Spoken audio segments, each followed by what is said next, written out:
All right, guys, so look, I see it all the time, right? Everybody wants to know, what is a great snake for me, my family? And a lot of times it has to do with kids. Well, these guys right here, the ball python, in my opinion, is the greatest snake you could ever get as far as your kids go. All right, I have a 17-month-old, and he can probably attest to the fact that they can take a little bit of a beating and a little bit of roughness and still not become quite so defensive and wanting to strike. However, she did give me a little bit of a bite today, but that was because apparently she's telling me she's hungry, even she shouldn't be, but that's all right. That's all right. She gave me a little bite. Then you could see in her face, she was like, "Oh my God, Daddy, I'm so sorry. I didn't mean to bite you. I thought you were food." Well, I'm not food, okay? But she is gorgeous. I love ball pythons. They don't get necessarily too long as far as some of the snakes go, but they get big enough to where you can still get a little bit of good time with them as far as handling them. You know, they're not small. The other good thing about it, she is at the moment, but they're always not just on the go. A lot of times I see people talk about corn snakes and milk snakes and those along that line, right? The problem with those when you have kids is they're just always on the go. Like, so your kid's always like trying to handle the snake and, you know, and they're falling all over the place. And they can't keep up with them, right? It's hard. It's even hard sometimes for us to keep up with that snake. Where these guys literally, they'll just sit here like this, like, hello, right? They just sit in a ball. Even as big as she is, a lot of times she will just sit here.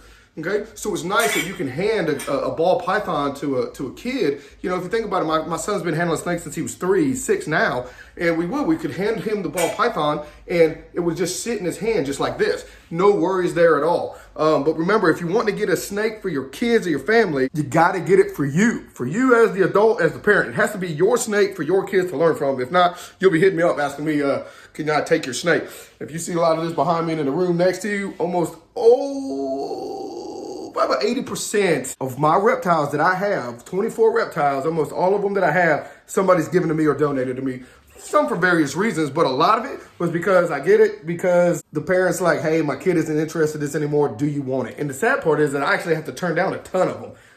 Bearded dragons is a big one, but my God, that's neither here nor there. All right, we ain't talking about bearded dragons today. Talking about these beautiful, beautiful guys. Okay, the bad part, the only thing downfall I could say about these dudes is they're feeding. Sometimes they just, I don't know why, they go on a feeding strike. It's like they're pissed at us. For what? Because we know we're taking care of it. We're feeding it. It's getting everything that it needs. A decent size enclosure. And then it's still going to need heat. It's going to need the right husbandry and some of the correct lighting you're going to have. So make sure you do your research. I always say that. Do your research. Watch a bunch of stuff. Don't always just watch me. A lot of times I'm just an idiot because I just love them, you know. So,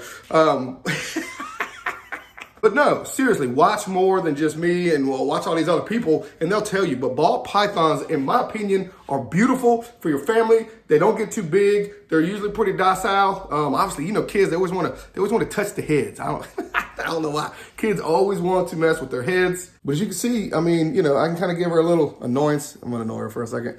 You know, and she just does. She wants to just go about her way. And that seems to be the case. Now, obviously, some aren't going to be like that. But in my experiences, 99% of the time, this right here is what you get when you get a ball python. So this right here is going to be the way to go if you have kids. Now, the flip side. This right here is my personal favorite snake on the planet, right? This is your red-tailed boa, your common boa, BCI boa, whatever all the names are. To me, they're all gonna be the same as far as what I'm talking about, which is their temperament and how beautiful and great of a snake they are. They get a pretty decent size. I'm just holding the stick because apparently he didn't want to let it go, so that's fine. I mean, my God, you get a little...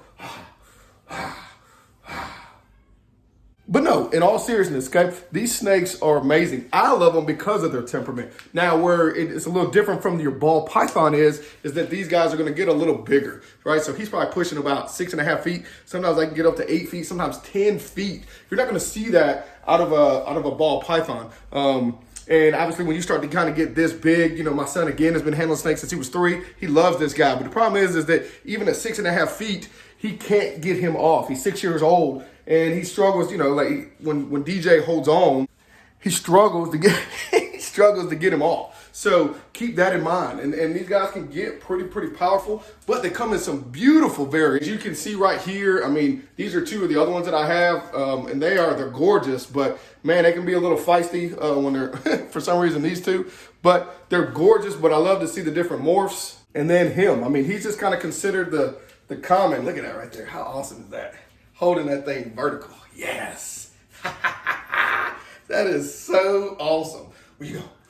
But like I said earlier in the video, right, you need to get the snake for you. So if you get the snake for you, these are a phenomenal snake to have that your kids can learn from. It's just going to have to be to where, you know, they're a little bit more on the move. A lot of times he'll just hang out, but there we go, just sit here like this. But a lot of times, you know, he'll just kind of hang out and hold on to your neck. He's phenomenal. When we do our birthday parties and educational programs, I mean, we put him on anybody's neck, a 4-year-old's neck. And he does phenomenal with that. Obviously, you still have to hold the snake. You don't want to just set it just by itself. And that's where the issue comes in. But he is beautiful. One of the greatest temperament snakes you could ever get. I would say, I think I've probably had about 15 of these guys, and I've only had 2 that they just hated. They hated everybody, hated everything that came near him. But he hasn't been like that. He's been awesome. And God, that's so cool. I love it. Look, he's just like, I am not letting go of my stick. So guys, you make the choice. You tell me what you think. I mean, would you go with the ball python or the boa? Or maybe you have another one that's a little different. Obviously, my retic is not the way to go at all. I know you guys have been wanting to see some of the other ones. I got them coming, so don't worry about it. And I hope to see you guys soon. But until then, love reptiles, love life, and I'll catch you next time.